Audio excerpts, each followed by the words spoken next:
Hey guys, what's going on? It's Spot the Aussie here, your favourite NRL fantasy coach, aka the NRL Fantasy Fanatic, coming at you for round number 17 because we are on a bit of a hoot. We're still in the top 1,500th because of our bye planning. It's a good round to be in. Round 16 was a little bit shaky for us. You know, Benny Hampton ended up being our auto emergency because of our trades. Being that Nathan Cleary came into our side, got 77, which was great, and also Dylan Edwards getting 54. So both of our Panther trades, who are going to be playing for the next two major buys, are a perfect fit for our team. There were a few unfortunate things that happened. Paul Vaughan ended up getting 2. That was a huge shame. Benny Hampton was my auto emergency who got 17 because I had to make 2 trades and I thought that was the right thing to do. Tom Malolo was going to do the vice captain's loophole, but unfortunately, with the way my team worked out, I couldn't loophole anyone, given that Hampton was going to pick it up and I didn't want to miss out on Gallen's points. Only 47 from Gallen, but it was a lot better than people who captained Vaughan. There was like 2.38% of you guys out there, so that's almost 2,200 fantasy coaches out of the allotted 98,000 of you out there. But before I get further into this video, I want to talk about some ongoing issues, dramas, as you may put it, in the NRL fantasy community. Because when you talk about NRL and fantasy, there's only so many things you can think of. You know, football, boys, beer, stats, fun, energetic, I don't know, whatever other word you can throw in there. And drama is never usually associated with it, but this community has more drama than you can possibly imagine. I'm not talking about the drama between what's better, Supercoach or NRL Fantasy, and we all know it's NRL Fantasy. In fact, I might cover a video, the differences between the two later on, but I'm talking about the fantasy groups within Facebook. Now, there's probably a longer history to this, prehistoric to man and time before we even know it, and we could be here for days, but one of the most eventful things this season was the NRL Fantasy Lounge group, which has featured in a prior episode where we covered all the NRL social media sites, like, you know, the fantasyfanatics.com, the NRL Fantasy Renegades, and so on and so on. There's so many different pages now developing from there. The latest development, of course, is this page right in front of us, the NRL Fantasy Lounge. Now, this is an interesting hot topic of the month because, as you can see in the banner, are you on the bus? Apparently, there's 131 people out there at the moment that are on the bus, and there is a purge coming. And if you don't have paid money by that time, which is 3 days away, 4 days away, or 2 days by the time you get this video, you are going to be out of the group. You're going to be purged. Now, the developing story behind this is that Adrian created this page in order to raise funds for the 2 charities that he's supporting, the Starlight Children's Foundation and Variety the Children's Charity, which is closely dear to his heart. And one of the things that he wanted to try to do was raise money for it by giving a good service on his page of fantasy stats, updated injury reports, any news coming out to you guys first before anyone else, good administration, game threads that are like succinct, has the team list in time. That way, you know, if you're running around, you just check your phone. All you have to do is check that list in order to see if everything's sweet and ready to go. In order to jump on the bus, he made it mandatory for people to pay their $10, which isn't a lot of money, let's be honest. And it's kind of gone a bit two ways about things. There was a lot of people kerfuffled about it because this wasn't going to be mandatory until next season, and then it's been brought forward to this round. It's caught a lot of people off by guard because it's still a relatively new page. I think it's the first full season that this page has been open, which was originally a split from the NRL Fantasy Renegades. Some members of this page obviously haven't liked that idea. Some people even questioned it directly and said, what am I going to get for my $10? And I always try to put my feet in everyone's perspective when people ask those questions, because as soon as someone had said that, people started firing at him straight away, saying like, oh my god, you know, at the end of the day, yeah, it's all for a good cause. What do you mean, what are you going to get for $10? It's like going to church where you donate $10 on a Sunday as part of the faith or as part of communion or I don't know, some sort of a way of washing away your sins. I mean, some Christian religions believe in that, but that's not so much the case here. I think he's just trying to raise money for a good cause and wants to make it a thing. But that person obviously got completely, I don't know, fired at with a lot of people, and there was a lot, it wasn't just one person, there was a lot of people going back and forth on this. It's not just the odd person. And it was kind of interesting because a lot of culling ended up happening on that page as a result. But I don't think for a second that a person asking that is a bad person, because at the end of the day, we don't see each other as members. I don't know of that person's lifestyle. I don't know if he donates more time to charities than you can imagine, and just felt like, well, I've done my fair share of charities and I don't want to keep giving $10 away. Or maybe he thought, well, if I give $10 away to every single charity, then, you know, there's not going to be much for me. Because let me tell you, if you ever walk in Sydney and Hyde Park, there's always people walking up to you, do you want to donate $10 to the this charity or that charity, whatever charity? And it's always a big thing because it's a sore point for people. You even drive through McDonald's drive-through and they're selling those hands, like, do you want to buy a hand to put in our window? Half the money goes to Ronald McDonald House, or all the money goes to Ronald McDonald House, and we match whatever you donate. So I always find it a very interesting crux, because it's one of those things where you don't want to say no, because at the end of the day, you know, giving to charities morally or ethically the right thing to do, right? And you want to support his ongoing cause, but some people felt as well, you know, I'm getting the same stats, I'm getting the same information from other pages, or it might not be as consistent, but I'm still getting it, or I know where to get it, and I don't need this page. And it's kind of an interesting tit for tat, and I want to ask the community out there, while I'm talking on this hot topic, what do you guys think? Do you think it's fair to come halfway through a season and necessarily throw out that kind of door cover charge, as if you're going into a bar or club, except the money's not necessarily going to the CEO or the owners or the bouncers, it's actually going towards a good cause? I just want to go back to you guys and ask the question, because obviously not everyone's jumped on with this. We have 131 people on that page at the moment that have, and there were about over 1,000 people just 2-3 weeks ago on that page. So it's a bit of a community divide, and I also don't want anyone to feel as though by not donating, because I'm not necessarily associated with that page directly. I'm a member of that page, and I've been a member of many different fantasy pages. I'm a member of every single fantasy page I can see on Facebook, including Supercoach pages.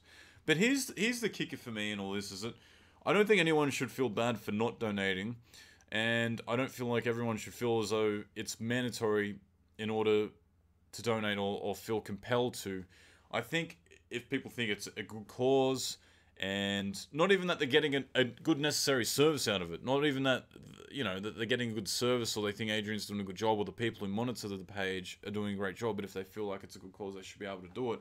So it's kind of, it's so two ways about it. You've got this one where it's like, yes, it's good to donate to charity, but there's other people like, well, I probably do donate to charity, and I don't feel compelled to donate to this charity in particular. And, you know, it's a Facebook page, and I have my own charities that I'm looking after. So, I don't know, I completely give Adrian a pat on the back for his page that he has right now. I think it's an absolutely amazing page that he's got going for us. And I think it's a good service. And I think it's great that he's been able to put money into a good cause. I just want to hear what you guys think out in the community, because we don't really highlight the fantasy dramas out there, but that's one of them at the moment. And it's kind of it's a sore spot for everyone, because even talking about it, if you're against the idea of not donating money, some people will look at you poorly for that. If you're not part of that, if you're leaving the group now as a result, people might look down on you for that. It's so many different ways. But anyway, let's get back into the actual fantasy chat about my team in particular. What are we doing this week? Because Paul Vaughan's out. James Graham is gone. Paul Vaughan might be out till round 19. James Graham is season out. He's done it again this season. He's been a flop. We've had a lot of good trades recently, Cameron Munster being one of them. Again, hitting 89, being our highest scorer. And I think an additional 1,200 people jumped on that bandwagon, which is great news. So let's have a look at my trades this week that I've put through. And I'm looking, Cameron King's coming into the side for the Parramatta Eels, but I don't believe I'm going to stick with that trade, because I've only got, 7 trades left, pending the 2 that I make this round down to 5. I don't think Cameron King would be an absolutely amazing trade for my side right now. It just depends if I think he's going to excel, hold that position, and be a very good point scorer, because cash out options now in the hooker position isn't a reality. You need guys who are going to be making you the most amount of points, like your Smiths, McCullochs, etc. The other trade I'm looking at doing, and I thought I'd already put it through. I should have, because it's highlighted. Is bringing in Martin into power for James Graham, simply because Graham is out. Tapau's in. Almost lost my voice there. And he is an amazing point scorer, and he's also going to do a great job for us in that position. Another trade that you could make, and I'm seriously considering this, not for this week but the following week, is based on the team list here, is that Lewis Brown, after Sironen got injured, is going to be starting in the back row. And when Lewis Brown starts in the back row, he doesn't actually do that bad. He's a pretty handy player. You should at least expect 30s, if not 40s, when someone starts in the back row and you think they're going to be playing the same amount of minutes, which is like 80 minutes for Lewis Brown. The thing is, he's also a dual position player and he plays for Manly, so you know he's going to be playing all the bye rounds. His break even is 79. So if you don't grab him this week and you don't plan on buying him, he's not a priority trade. That's why I'm not bringing him in, because he's not going to go up in dollar value. There's no way he's going to hit above 79.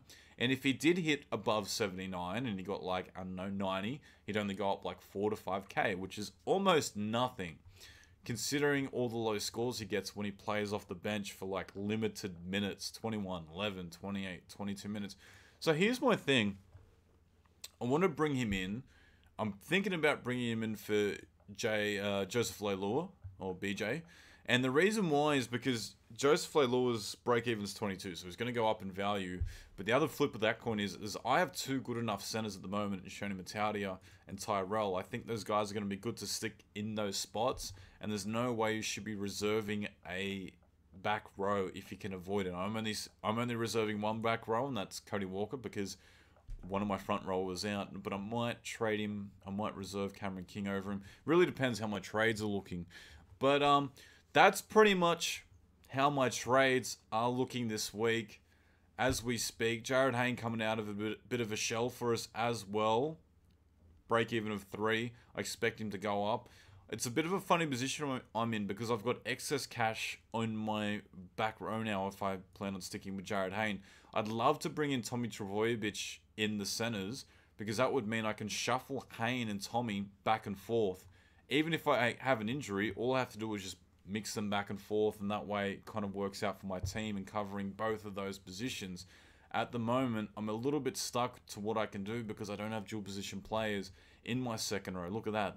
I can't bump up anyone from second row into front row. And I can do the reverse, but there's no one here in my second row that I want to trade. Look at all these guys. These are all keepers, except for Britt, which was a cash out, and I'm happy for him to sit there, and hopefully he plays in the next couple of rounds. But that's where I'm going to be sitting for this round, guys. This video was and always is going to be intended to be short, sweet, and simple, because we're at that point of the season where we're limited to the amount of trades we can make. You've kind of got a feel of what we need to do in order to be successful. And are you telling me that Renegade Troll is Lone Scout? Did I just note that? There's no way that Renegade Troll is Lone Scout. I think someone's trolling by putting in their actual name as Lone Scout when it's not. But at the moment, the number 1 team is actually 1,000 points ahead of us. Well, 995 if you want to be specific. And it's going to be difficult to catch this person, considering the team that they've got and the good buy coverage that they have. But, as we've spoken so many times, you've probably seen a lot of people that we had a review of the top guys who were coming first each and every week. And what have you noticed? They're not even in the top 100 anymore. And that's because you need to be consistent. You need to have a solid team. Sometimes it just doesn't work out for you. But this has been a Sport the Aussie video. I'd love to hear your views about the current kerfuffle happening at the lounge room. I personally think, this is my personal point of view, I think it's great that it's happening the way it is. I think it could have been handled a little bit better. Like, if you immediately set the precedent at the start of the season to say, we're going to make it mandatory for $10, fair enough. This has kind of been a bit of a trial and error. It's kind of like a tease where we've gotten to round 16, 15 now. It's like, okay, we're going to impose this as of now, rather than wait till the end of the season and then put it on you guys. But I think everyone, if you're going to donate to charity, whether it be through that, the chosen charities there, you're going to donate to charity anyway, right? You're going to do like your Sydney to Wollongong ride, you're going to do your raising money for X, Y, and Z charities. So I think at the end of the day, whether you donate to one charity, you're going to donate to another one in its place. If you're one of those people who don't donate to charity in general, then so be it. I mean, all for all, one and all, there's always those hot topic debates about the Coney charities, where money was being sent for the Joseph Kony issues in Africa at that time. And what was happening was all the money was being chewed up in admin and resource of messages which were never intended for the victims or to assist people. And it's kind of weird when you always get those stories. But there are some genuine charities out there, and the two charities he's nominated are obviously genuine ones. So love to hear what you think out there, guys. It's an interesting topic. It's not exactly fantasy related, but yeah, we'll talk soon. And be sure to subscribe, like the video. I'll check you guys out shortly. Whoosh.